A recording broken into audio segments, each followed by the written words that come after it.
Okay, so here you get diminishing marginal product. Okay, so as we just explained to you. And so basically, each economy or each country has fixed amount of capital. So we can fix the amount of capital, and basically this is a production function. Okay? And so diminishing marginal product of labor also applies to capital. So you have diminishing marginal product of capital. So that will be the same thing. Okay?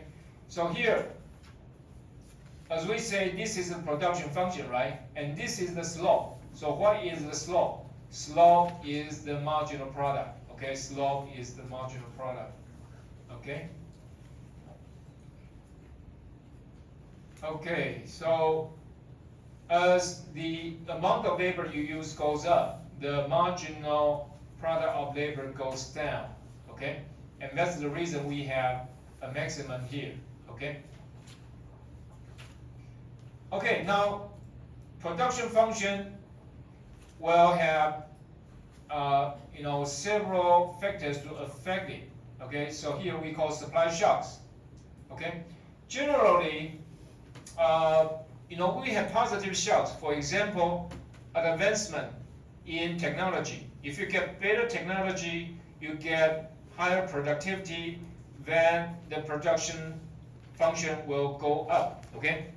So let us say you have growth in productivity. So let us say in the past we have fluorescent light, okay, and now we have LED that is much more efficient and consumes less utility, right? And so this is what we have if you have increasing productivity, okay, and then it said supply shocks, okay? So if you have better technology, okay, more advanced technology, the production function will go up. But you have supply shocks, the production function will go down. For example, last week we have a big typhoon, right? What happened? Roads blocked, bridges gone, okay? And a lot of factories, just blown up. What happened? The production function goes down because the amount of capital is going down. Okay? And here, so we oftentimes talk about 3C, right? Communication, computer, all these things. So in the past, we have 3G, right? Remember 2004, you have 3G. But communication is very slow, right? And you cannot have smartphone, right? And then after that, you have 4G, okay?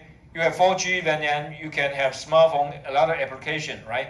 So, in the past, you have to go to McDonald's, to the counter to order your meal, right?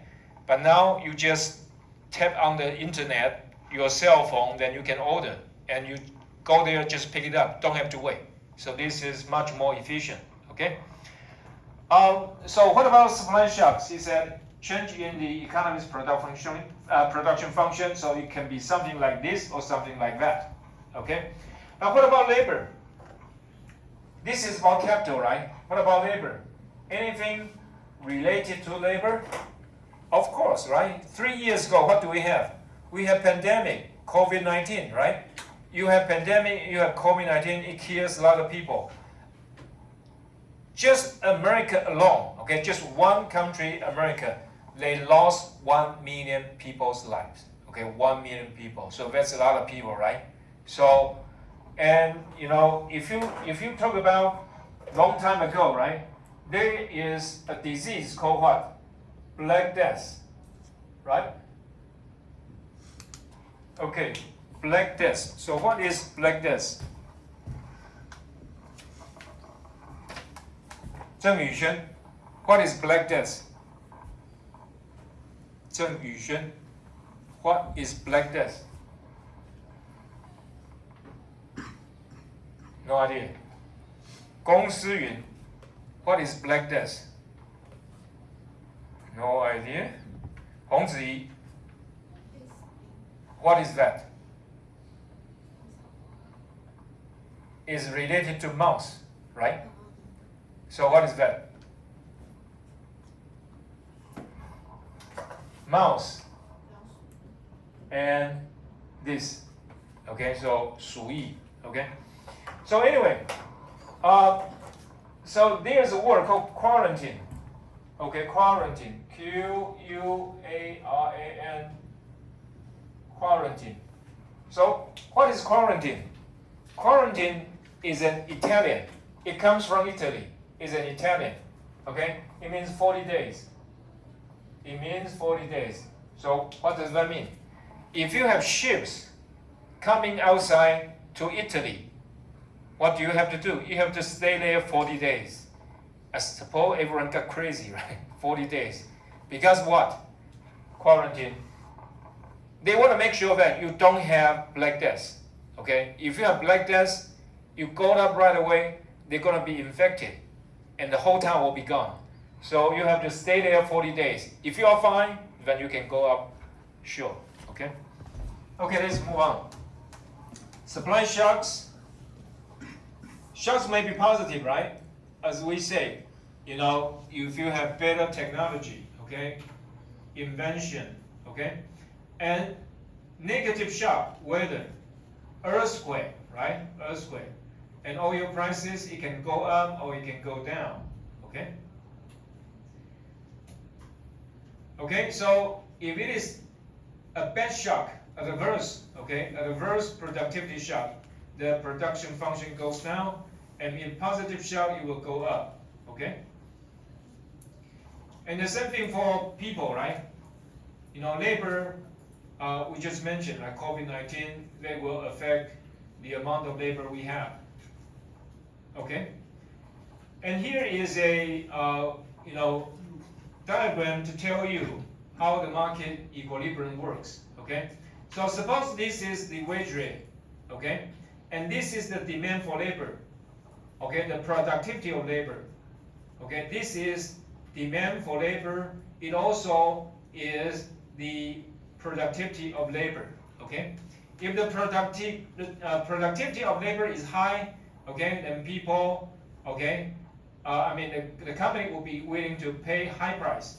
But if the productivity is low, they will pay a lower price. And suppose this is the market wage rate, and this is the amount of labor you have. But supposedly, you know, labor union raise the price, okay, or the government impose a higher minimum wage, that will cause problem. Okay, that will cause problem. And here it said, okay, if the productivity is higher than the wage rate, of course, the company is going to hire more people, okay? But if it is the other way around, then the company will hire fewer people. And so the equilibrium has to be the productivity of labor is equal to the cost of labor. As I say, marginal revenue equals marginal cost. Okay, let's move on. So here are all the examples that since we are not talking about microeconomics, so we will skip all these. And he said, aggregate labor demand. So we treated, okay, the economy as a whole, okay? And so that is one way to treat the labor market. So basically, it shows that, you know, there are some factors that affect, okay, the equilibrium there. And so here is a beneficial supply shock, okay? So supposedly, as I say, you know, the West Coast, okay, poor workers, they got more automation, okay, they got more automation. Of course, that will increase their productivity and they get more pay out of it. Okay. And here, there's income leisure trade-off. Okay, income leisure trade-off. Let me briefly tell you about this.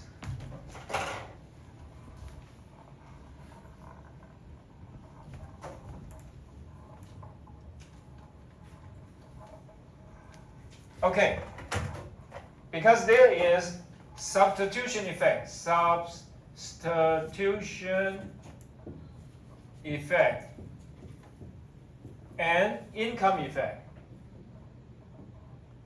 Okay, what is substitution effect? So let us say the wage rate at this point is $193, okay, NT. At this point is $183 NT. So if you take 1 hour off, you lose 183, okay? Because you either go to watch movie or whatever, or take a rest, okay? Then you lose 183 NT. So now, so let us say next year, okay, next year, the minimum wage rate will be 190, okay? So Liao Huiqing, so now is 183, right? Next year it will be 190. So is there any difference to you in terms of making decision whether to work or not to work? You want to work more or work less? Work more, okay? So because your opportunity cost to take a rest goes up, right? Originally it was 183 and now is 190, okay? So let us assume, okay, let us assume, now the wage rate is now 250, okay? So,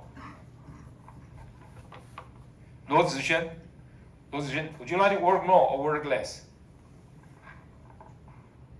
This is the wage rate you have. Suppose this is the real one, okay? Now is 183. Next year, January 1st, it will be 190. And suppose now the wage rate increased to 250. What would you do? Work more or work less? Work more or less? Work more or work less? Work more, okay? Because, 250 still no big deal, right? Okay. Lin Kaijie, give you something that is surreal. It's not real, but suppose it's like this. If the wage rate is $2,500, would you work more or work less? Still more? Okay, good.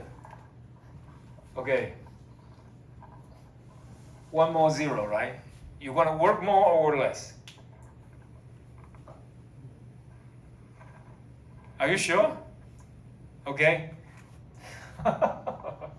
What about this? You're going to work more or work less? Less. So what is this? Okay, when interest rate go up, your substitution effect tells you to work more. Okay, substitution effect, work more. Okay, what is the income effect? Income effect tells you to work less, right? Okay, so why? I think 20 will be just fine, right? Okay, so let us say the price is 190 and you have 2,500, right? You see? Okay, let me put it this way. Let me put it here. Let's make things easier, right? If it is 250, right? You just work 10 more hours, right? You just work 10 more hours, then you can take a good rest, right? Because at this point, at this price, you have to work 10 hours to get it, right? And here you work just 10 hours, you can just take the rest for the whole year, right? I mean, supposedly, okay? So that's one reason, okay? Usually, so this is the labor, and this is the wage rate, okay? Supply of labor usually looks like this, okay? Supply of labor usually looks like this, but sometimes it's going like this. We call bend backward, bend backward.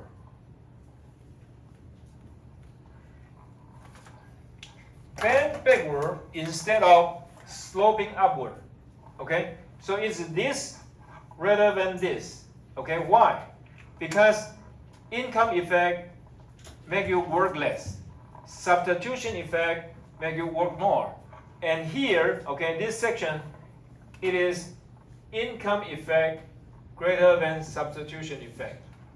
Okay, and here this part, okay, income effect greater than substitution effect because you earn a lot more. So why should I work more, right?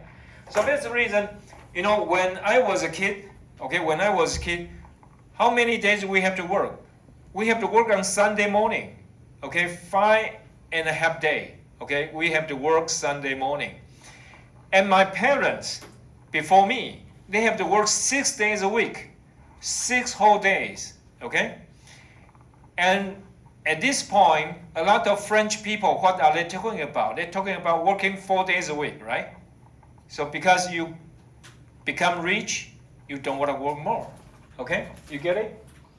So this is one of the interesting parts. So income, leisure trade-off. So more income, better, work more. More income, better, work more. But here, well, you see, and I think that's the same thing. If you work at, so that's one of the reasons. You see a lot of people working at TSMC, right? What do they say? I will work here for 10 years and get my money and get away with it, right? Because too much pressure. Even though the income is good, right? But too much pressure.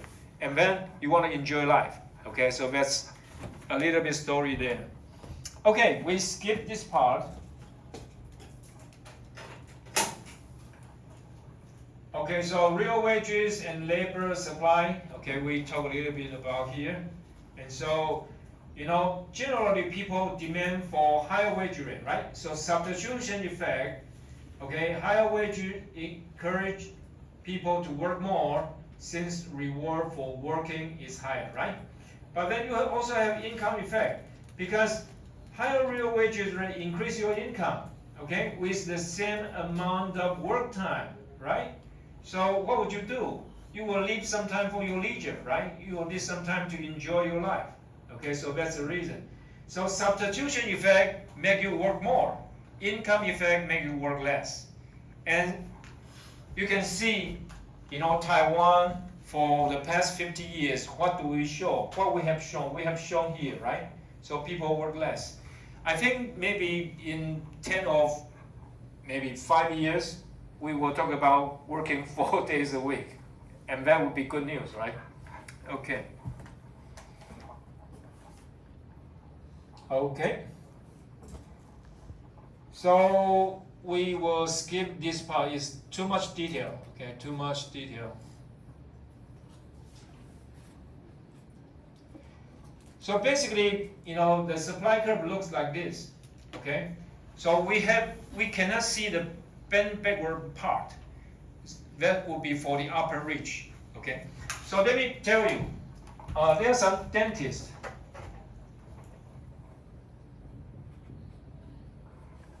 So what is dentist?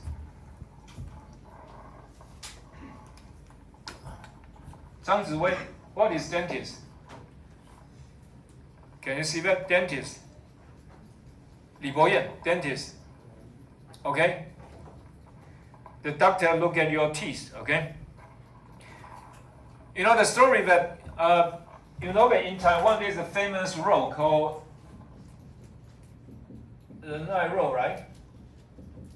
Renwai Road, there's a alley called Mingrenxiang, right? So it's kind of interesting, you know, people there are mostly rich people. And if you want to see a dentist, you know, the price they charge is so high. I'm not sure why, but, you know, it's Taipei City, okay? It's the same thing as Taipei City, but the price charge is so high. You know, if you want to get a denture, so what is a denture? Denture. Wang Pingshen, what is denture? Denture. If you lost your teeth, you will need denture. Lin Weixun, denture. No idea. That way, Lin, great, you are looking at it. So what's denture?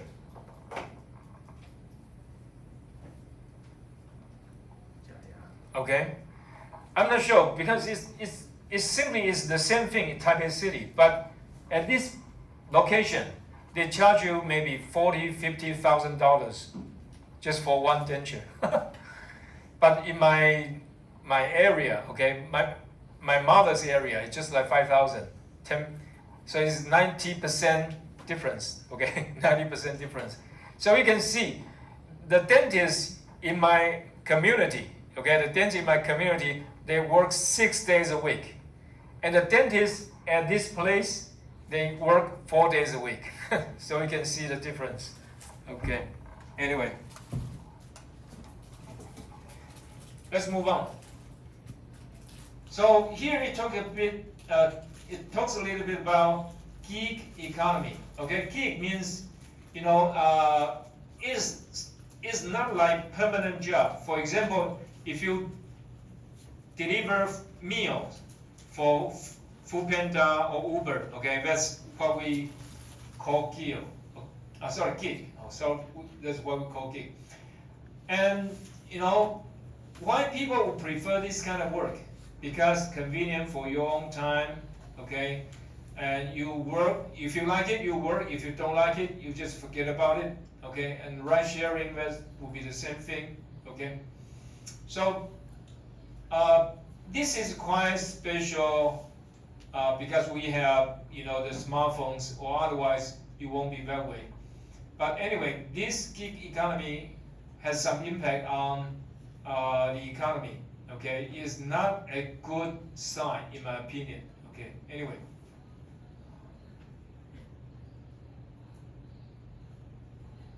And here you talk about the effect on labor supply, okay, so if people got wealthy, right, if people got wealthy, they don't want to work more, and that's one of the reasons gig economy is going up, because, I can work whenever I am convenient, and I don't have to be bound by labor contract, okay? Okay, I think that's enough on the labor supply and labor demand. Let us talk about something in the big picture here. Okay, this is the equilibrium, okay? Nothing special about it. Okay, it's good. Our picture is still here, right? So that's one of the reasons that John Maynard Keynes, he said, government has to do something. No matter who did it, the union or the government, if anyone raise the wage rate too high, okay, above the equilibrium, so you see there is a gap here. So this is the loss in production. Okay, this is the loss in employment. There could be more people get job. Okay, more people get job here, and you get a higher income for everyone. So that's the reason John Maynard can say the government has to do something here. Okay, let's move on. Okay, so it tells you the story like here, okay? And there's some supply shocks, okay, because of the oil prices going way up, okay, too much for people to, overcome the difficulty there. So that's the reason the government has to do extra job. So it could be either by the labor union, by the government, or by outside factors, for example, oil shocks. Okay, and we will talk about unemployment when there is time to do that. So we will forget about here.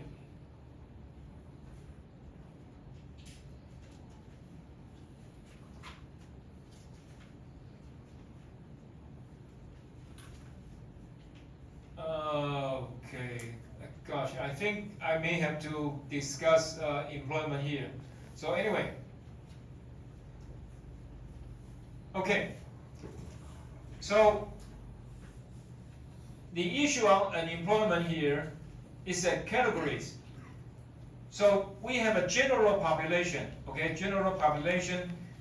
There are some people not in the labor force, okay? There will be some people not in the labor force. For example, kids, okay? Kids cannot work. In Taiwan, if you are under 15 years old, you cannot work, okay? Basically, that's it. But if you live in countryside, okay, you see a lot of kids still work, but you know, they don't count as labor. And then there are people unemployed, means people want to work, but have no work. And of course, there are people have jobs. So for people like you, Chen Youxi, so which category are you here? You are employed, unemployed, or not in labor force? Yes, technically you are right. Okay, technically you are not in the labor force because you are a student. Okay, but what about your mom? Do your mom have a job or is a housekeeper? She's a housekeeper.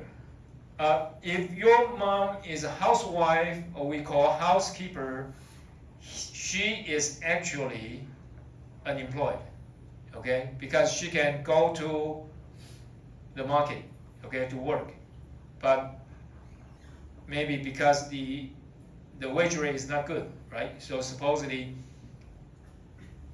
someone want to hire your mother, they have to offer a higher price, or otherwise she would like to stay at home, right? It's easier that way.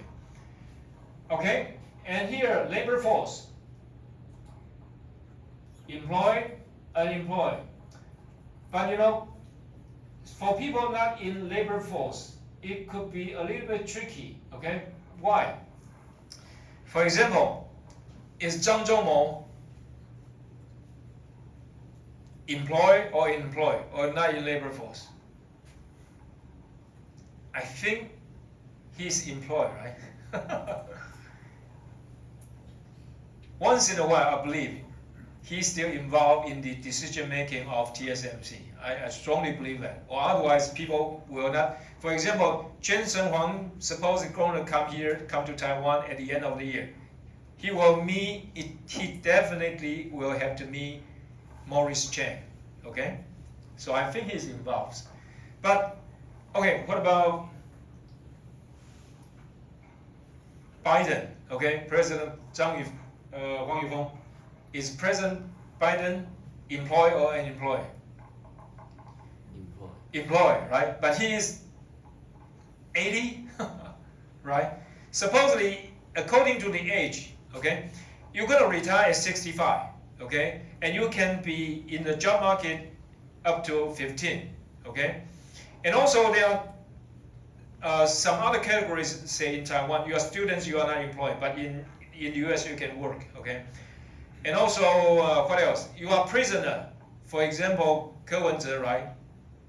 He's not in the labor force because he's in prison, okay? And then, suppose you are in the army, okay? If you are enlisted, if you go there voluntarily, it's different, okay? If you are enlisted through the military service, then you are not in the labor market, okay? Okay, so how to calculate unemployment rate? Unemployment rate is unemployed divided by labor force. So what is this? This one plus this one is equal to labor force, right? Okay. And participation rate, okay? This is called 劳动参与率, okay? Participation rate is labor force divided by adult population, okay? So only adult, right? Only adult population.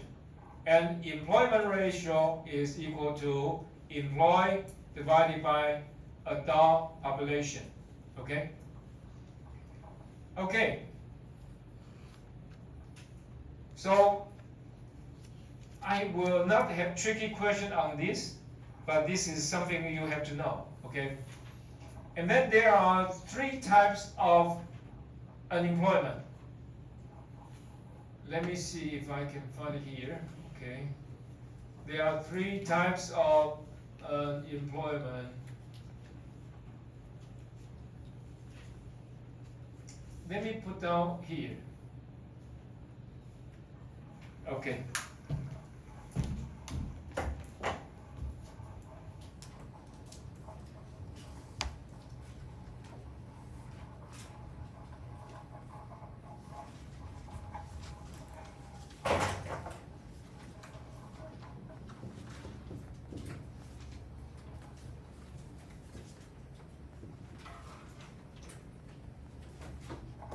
Okay, frictional unemployment. And the other one is called structural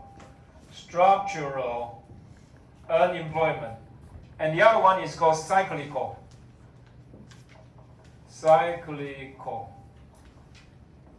unemployment. So what is frictional unemployment? Frictional unemployment is about, so let us say, you just get out of school, okay? And you don't have much skill, but you are looking for a better job, okay? But you have to get a job first. And so you get a job first, and then you are looking for better jobs, and you get more training, etc. So this is what we call frictional unemployment. Or sometimes, okay, you are looking for better jobs, okay, or different jobs. So for example, so let us say some people, they stay in Tainan, right, and come to Kaohsiung to study, right? And when they get a job, maybe they are more familiar in Kaohsiung, so they get a job in Kaohsiung, but because your hometown is in Tainan, so you want to get back to Tainan, okay? So sometimes changes of location, changes of your taste, and changes of your skill, okay? You are looking for a better location, better job, okay? Anyway, for whatever reason, then it is called frictional unemployment, okay? In Mandarin, it's called this.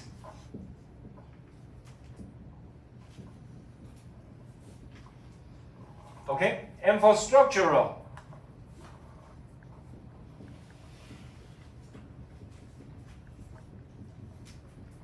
okay, this is a little bit different, okay? And there are a lot of stories about this, okay? So for example, when I was a college student, right, we generally have to go to a typing shop.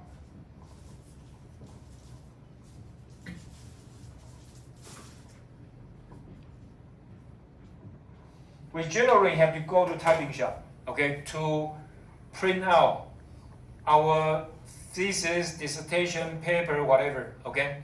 But now, because of computer, it's very convenient, right? Usually you type your own paper, you type your own report.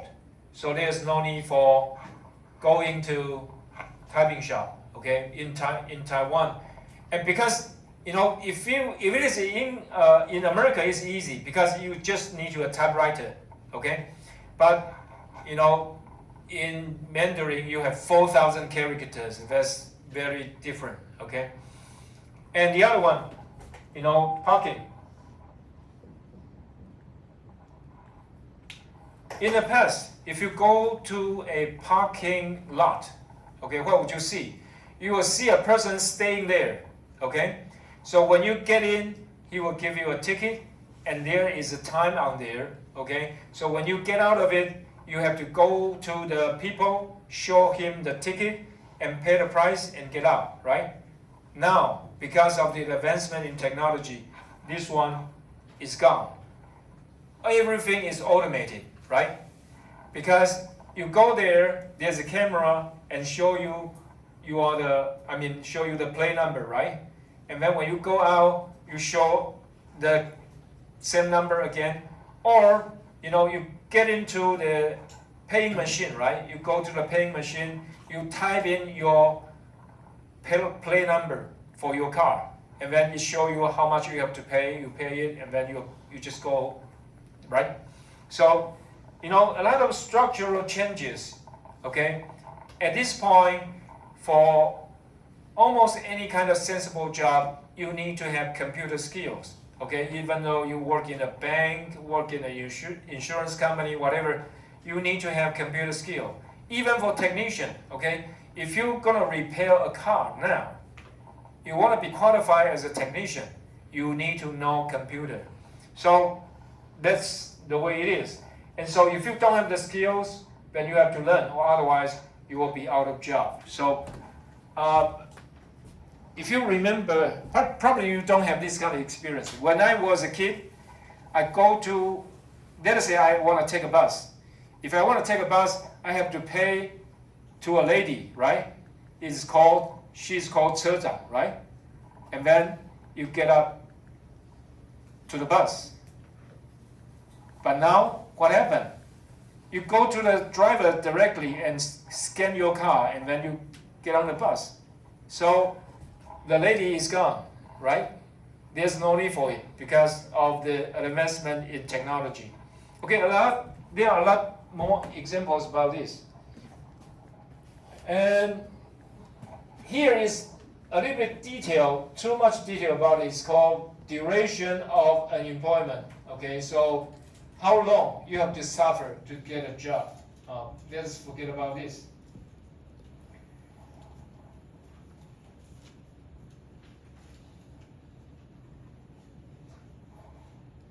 This is related, this part is actually related to business cycle, okay? If the business cycle is very severe, okay, if the recession is very severe, you're gonna have very large number of job losses, okay?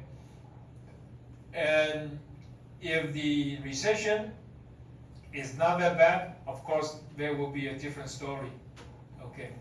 So here, frictional employment, okay, frictional employment, you are search for jobs, okay, better jobs, okay, or due to location, whatever reason, and the matching process takes time, okay, so this is frictional unemployment. Structural unemployment, okay, this will be a little bit more severe because there needs to be a better match for skills between workers and the job requirement. So generally, it's going to be a little bit long-term, okay, here, long-term and chronic. So it takes time, takes training to get you off the, unemployment benefit. Okay, the last one, cyclical. Cyclical, sometimes people call seasonal. It could be either way. Okay, a lot of Italian workers,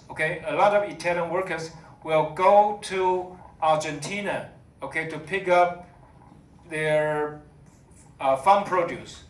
Or let us say in America, when I was in America, generally in May or in June, you will see a lot of Mexicans going north to California to pick up strawberries. And in December, okay, the same thing. You will see a lot of Mexican workers going up California or Florida to pick up oranges, okay? And the same thing in Taiwan. If you get to Lunar New Year, right, you need a lot of checkout, right? A lot of people doing checkout. So, at that point, just like the same thing in the US for Christmas, for the Thanksgiving shopping season, you need a lot of people to help people check out, okay? So you have a demand for sales clerk. And that's what we would call cyclical or seasonal unemployment. Okay, we still have time. Good.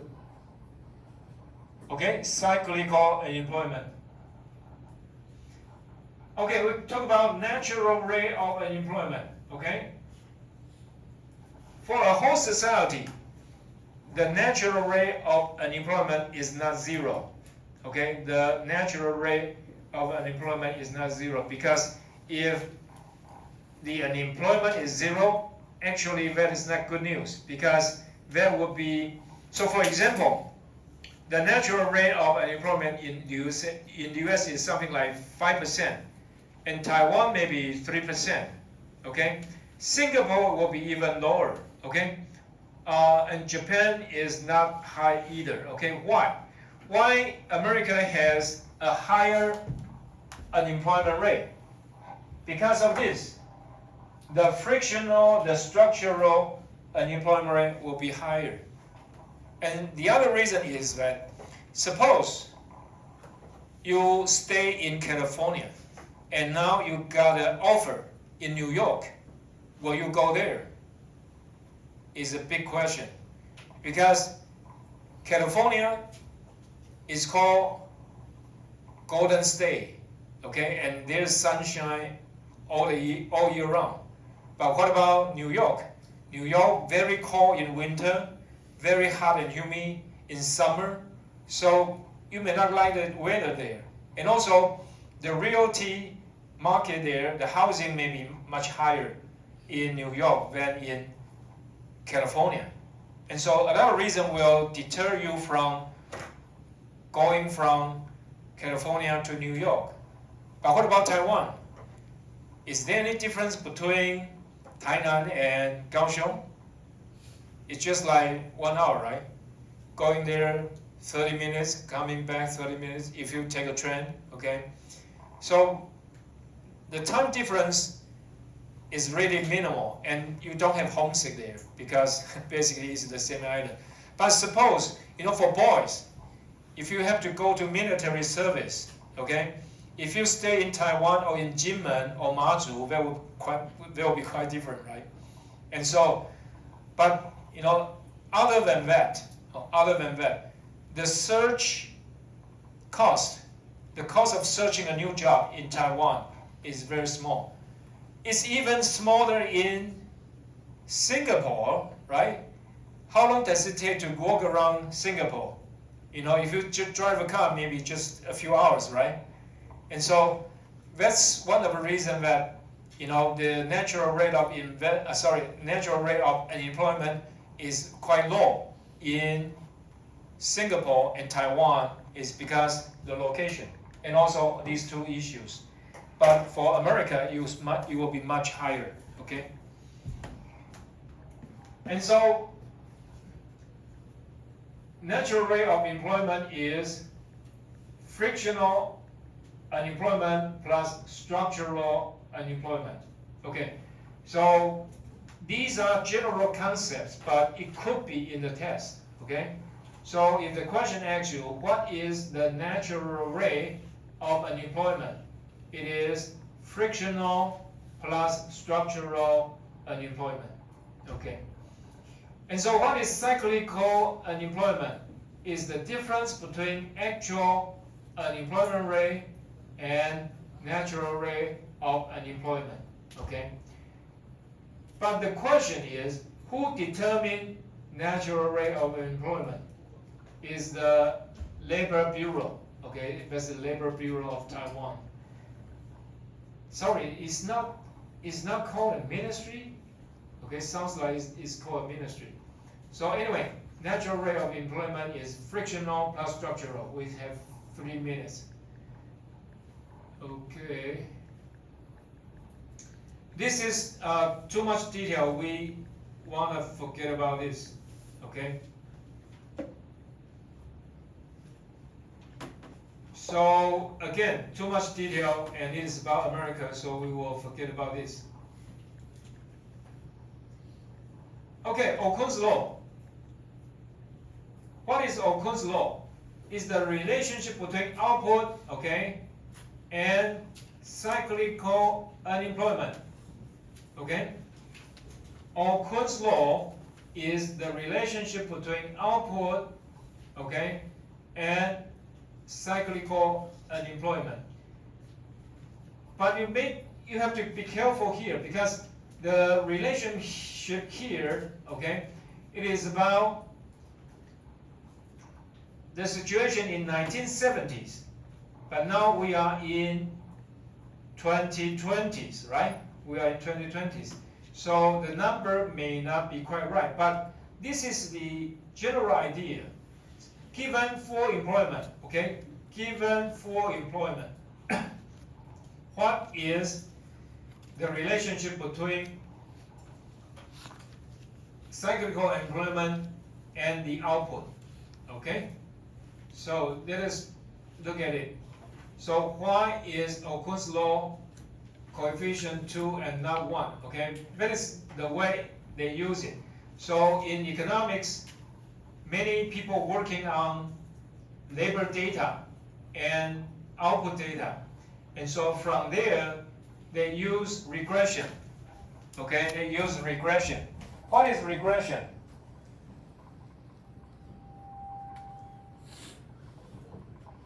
Regression is called